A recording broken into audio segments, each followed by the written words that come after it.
ভাইজ্যাক ভ্লগের এটা হচ্ছে দ্বিতীয় দিনের সেকেন্ড পার্ট। কারণ ভ্লগটা সত্যি বলতে অনেকটাই বড় হয়ে যাচ্ছিল, তার জন্য আমি হচ্ছে ভাইজ্যাক ভ্লগের দ্বিতীয় দিনের ফার্স্ট পার্টটার মধ্যে ওখান থেকে স্কিপ করে দ্বিতীয় পার্টে এখান থেকে স্টার্ট করছি। আর এখানে আমি টোটাল দুটো মিউজিয়াম দেখাবো, আর মিউজিয়াম দুটো এতটাই সুন্দর যে আমি কোনো জায়গায় স্কিপ করতে পারিনি, কোনো জায়গায় ভিডিও না নিয়ে থাকতে পারিনি, যতই আমার ফোনে চার্জ কম থাকুক না কেন।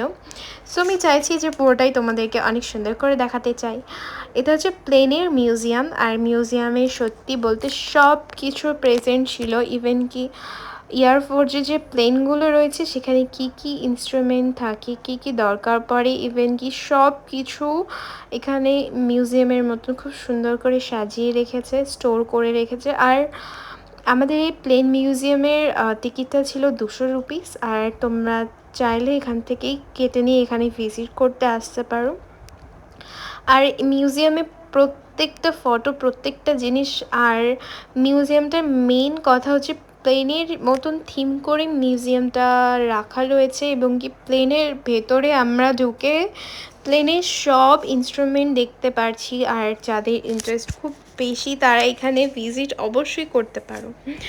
কারণ সত্যি বলতে আমি এখানে ভিডিওটা অনেক লং হয়ে যাচ্ছে বলে অনেক জায়গায় স্কিপ করে গেছি, ভিডিওটা অনেক লং হয়ে যেত। আর সত্যি বলতে সামনে থেকে দেখার ভিডিও দেখা অনেকটাই তফাৎ রয়েছে, তাই আমি অবশ্যই তোমাদের ডিসাইড করব যে তোমরা অবশ্যই সেখানে গিয়ে ভিজিট করে দেখতে পারো। জায়গাটা সত্যি খুবই সুন্দর।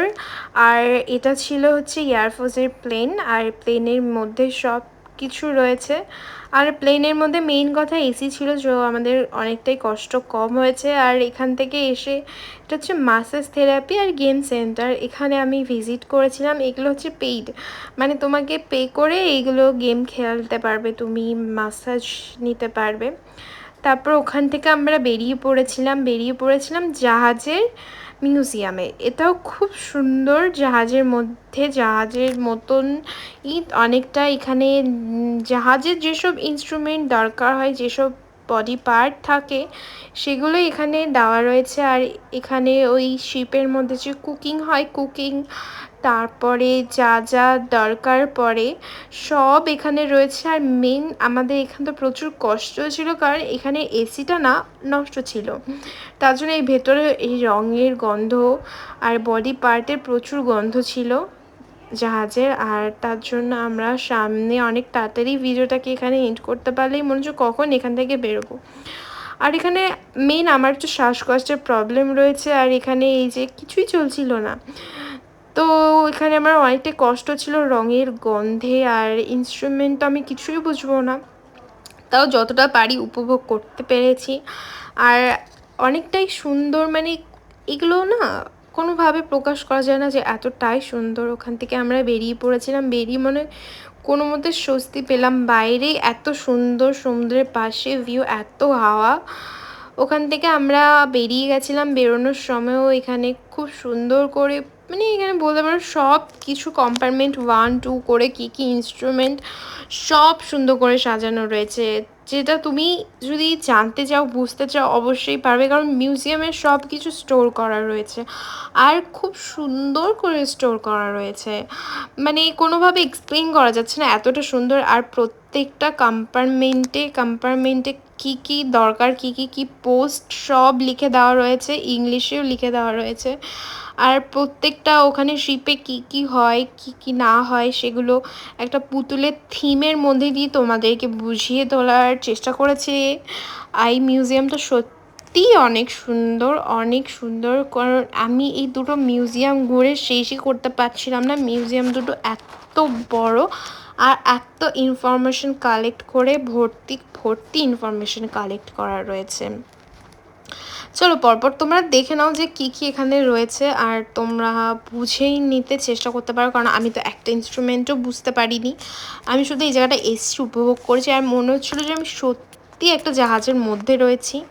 আর এখানে পার্ট টু পার্ট এক একটা কম্পার্টমেন্টে এক একটা ট্রফি, কি কি লাগে আর কোথায় কি ইনস্ট্রুমেন্ট লাগে সব দেখানো রয়েছিল। আর বাহার থেকে এতটাই সুন্দর লাগছিল, মানে কতক্ষণে ওখানে যেহেতু এসিটা খারাপ ছিল মনে হচ্ছিলো কখন বাইরে বেরোবো। ইভেন কি আমি কানের দুল খুলে নিয়েছিলাম, কারণ অনেকটাই কষ্ট হয়ে গেছিলো। ওখান থেকে আমরা সোজা বেরিয়ে পড়েছিলাম। ওখান থেকে আমি, আন্টি, মা তিনজনে খেয়ে নিয়েছিলাম কুলফি। তারপর অনেকটাই হাঁটতে হতো, অনেকটা হেঁটে হেঁটে তারপর আমাদের বাসটা আবার রিসিভ করতে হতো, তো আমরা শুরু করে দিয়েছি হাঁটা। তারপরে আমি বাসে উঠিনি, কারণ আমার শরীরটা খারাপ লাগছিল। আর আমাদের ফার্স্টে যে কারটা ছিল সেই কারটা ছেড়ে দিয়েছিল, কারণ এখানে সবে আগে পিছে হয়ে গেছিলো বাসের, অনেকেই এখনও পর্যন্ত আসতে পারেনি। তো আমরা বেরিয়ে পড়েছিলাম। আমরা সোজা হোটেলের রুমে গেছি। রুমে গিয়ে আমি অনেকক্ষণই ওয়েট করেছি, করার পর মাদের জন্য চাবিটা মায়ের কাছে ছিল। ওখানে এসে রুমে আমার আঙ্কেলটা আমাকে খুলে দিয়েছিল, আমি বলেছিলাম যে আমার চাবিটা নেই।